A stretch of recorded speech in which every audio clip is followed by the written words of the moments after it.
It was 15 years ago, back when I was in elementary school. April had just arrived, and we had a class shuffle. Our new teacher was a young woman. When lunchtime came, she turned to the girl sitting next to me and said, "Katie, you haven't paid your lunch fee, so don't eat, okay?" Katie, always wearing ragged clothes, was a skinny little girl. Her family was poor, and since the previous fall, her parents hadn't been paying the school lunch fee. I overheard some gossip and learned that she had been allowed to eat lunch the year before. Seeing her sitting there with no food on her desk, looking down, made me feel sorry for her. Since the teacher ate lunch in the same room, I couldn't secretly share my food with her. Instead, I left just the bread, wrapped it in a napkin, hid it in my desk, and gave it to Katie after lunch when the teacher left the room. "You can eat this," I said. "Really? Thank you, Jason," Katie replied. Back then, I was an outcast with no friends in the same class, but after that incident, I started talking to Katie. When I got home that day, I told my mom about Katie's situation. "Mom, please, can you make a packed lunch for Katie?" My mom responded, "That poor child. If she can't eat lunch, it won't be good for her growth, and she probably can't concentrate on her studies when she's hungry. It's fine. I'm already making your dad's lunch every day, so adding one more portion won't make much difference." With that, she gladly agreed. The next day at lunch, I handed over the homemade lunch my mom had made. Katie's eyes widened in surprise. "My mom said to give this to you. Is this a packed lunch?" "Yeah, I told her about you, and she said to give it to you." "Really? Thank you, Jason." She hurriedly ate the lunch before the teacher returned. It turned out that Katie's house was in the same direction as mine, so from that day on, we decided to walk home together. While walking, Katie told me about her life. "My dad doesn't work, he spends all our money on slot machines and horse races. My mom earns the money, but my dad takes it all. Because of this, they were struggling and even in debt." Seeing her in the same tattered clothes every day, I felt sorry for her. Our classmates just watched her from a distance. Neither of us had friends. After that, we started meeting up in the morning and going to school together. Some classmates teased us, saying, "Are you two dating or something?" But we tried not to let it bother us. I had always been bad at talking to people, but for some reason, I felt at ease talking to Katie. I didn't realize it, but I was lonelier than I thought. Not having any friends, I was really happy to be able to talk to her. On our way to and from school, we talked about many things: our families, our favorite foods and animals, homework, and TV shows we watched the previous night. I found out she loves cats. She couldn't have one at her house, but enjoyed visiting the nearby park where stray cats often gather. "My family has a cat. Want to come over and see it?" "Really? Sure." When I brought her to my house after school that day, my mom warmly welcomed her. When our mixed breed cat showed up, Katie's eyes sparkled with delight. "How cute. What's its name?" "It's Mary. Mary, come here." Katie looked so happy cuddling the cat, playing with toys, and feeding it treats. Seeing her radiant smile, which she didn't show at school, made me happy too. In the blink of an eye, it was evening, and my mom prepared dinner for Katie as well. "Katie, can you give me your home phone number? I'll call your folks and let them know you're here." With that, my mom called her house. During the call, she seemed deeply engrossed in the conversation. After that day, Katie began having dinner at our house every night. Apparently, her mom often worked late, and her dad, who was at home, didn't do any housework. As a result, their dinner time was always late. With her parents' permission, my mom started looking after her meals. After school, Katie and I would do her homework and play with the cat until dinner. However, about a year into this routine, Katie had to move. Her parents divorced, and she decided to go with her mom to live with her maternal grandparents in Texas. Before they left, Katie and her mom came over to say goodbye. "I can't thank you enough for all that you've done for Katie. We'll never forget your kindness," her mother said, bowing to my mom. "Oh, please, it's okay. Please raise your head. We help each other out during tough times. Don't give it another thought," my mom replied. She was a person of strong principles and kindness, and I have tremendous respect for her. I can't recall the conversation I had with Katie that day, but I haven't seen her since. We exchanged Christmas cards every year, but that also ceased after 5 to 6 years. Then I graduated from college and started working at a precision machinery manufacturer. I was assigned to sales, and it's been 3 years now. Taking over clients from seniors and establishing new ones, I now handle numerous major accounts. "Good morning, Jason." My colleague Mike from the next desk greeted me. "Good morning. Tomorrow we've got a meeting with AB Electronics. It's a big deal that's vital for the company. You pumped and prepared? Yes, I'll have it ready for review later. As we talked, a secretary called out to Mike. Mike, there's a call for you from AB Electronics. Picking up the phone, Mike's face turned pale rapidly. What? How could this? Yes, I see. I'm terribly sorry. Right away, please can you give us one more chance? Wait, hold on. After hanging up, he just stared blankly, still holding the phone. What happened? I asked. Turning to me, he said, Jason, you gave the wrong time to AB Electronics for our meeting, didn't you? They thought the meeting was yesterday. They're furious that we stood them up. This deal is toast. It's your fault. What? But wasn't it you who communicated the schedule to them? What are you trying to pin this on me?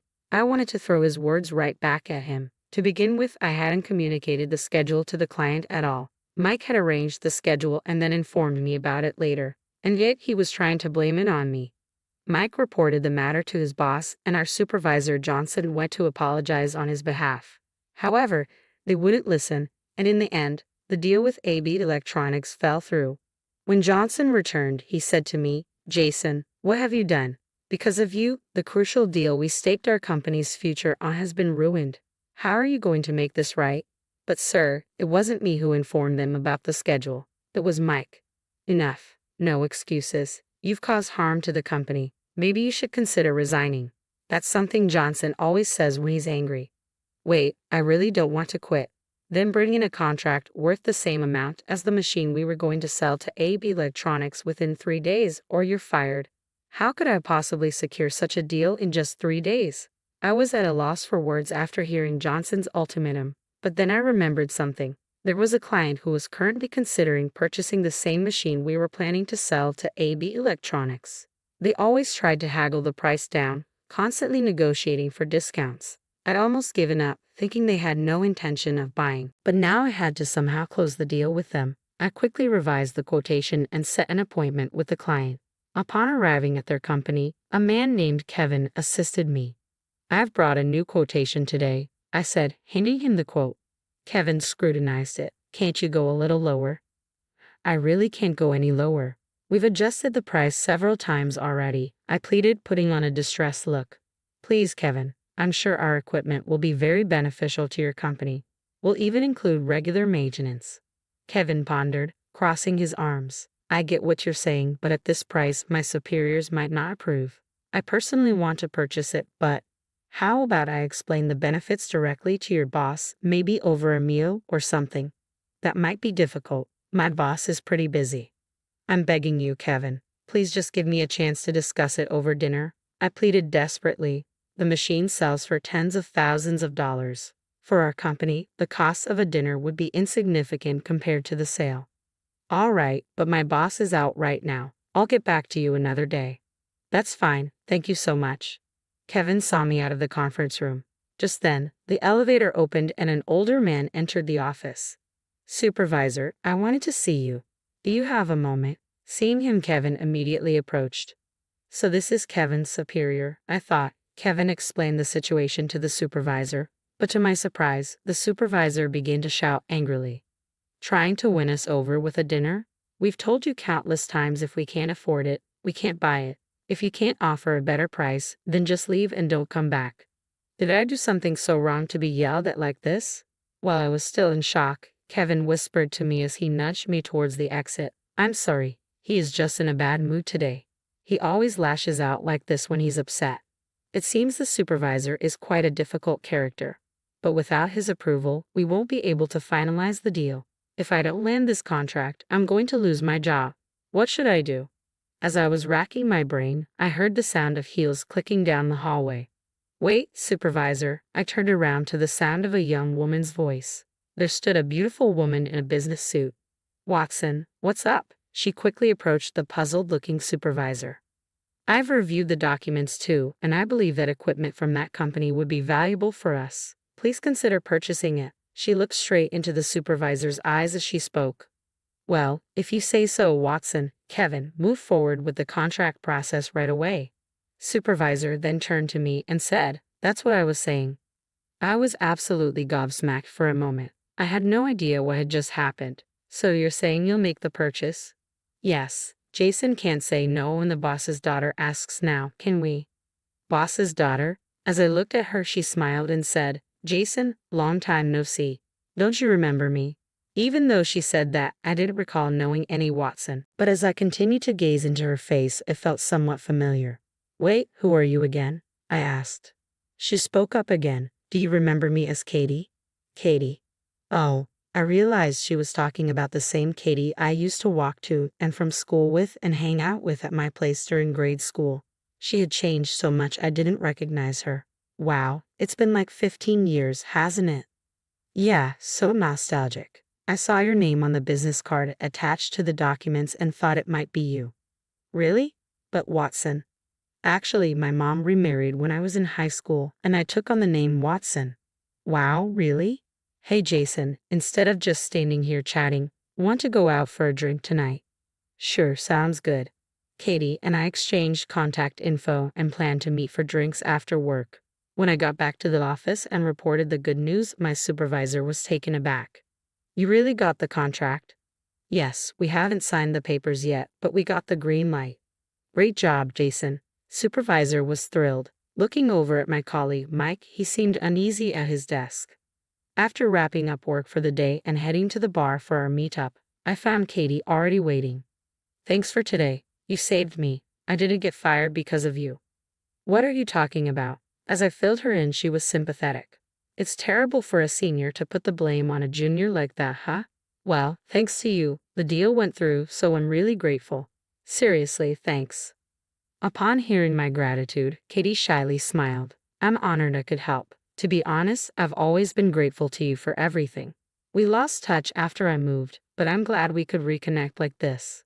According to Katie's story, when she was in high school, her mother divorced and began dating the man who was then the manager of the office where she worked. They eventually got married. However, a few years later, Katie's stepfather's father, the CEO of the New York headquarters, retired, and Katie's stepfather had to take over his position. Their whole family moved to the city. You could have let me know when you moved back. Sorry, but weren't you the one who stopped replying to my New Year's cards first, Jason? Did I? Yes, so I thought maybe you found a girlfriend and I didn't want to intrude. Turns out I never did get a girlfriend. Really? No girlfriend? Nope, none. Well, maybe our meeting here is fate. If you're okay with it, would you like to date me? I was taken aback by her sudden confession and was rendered speechless for a moment, but it wasn't that I disliked the idea. I was actually really happy. Back in elementary school, being around her always made me happy, and whenever she laughed, I felt joy. I remembered that feeling. Of course, I'd love to. I extended my right hand to her, and she gently took it. Really? I'm so happy. This is how we started dating. 2 years later, I proposed, and we got married. Mary, dinner's ready, Katie called, and our cat responded with a soft meow. Seeing her play with our cat, she seemed just like old times. Katie had faced many challenges growing up. From now on, I wanted to be by her side and make her happy.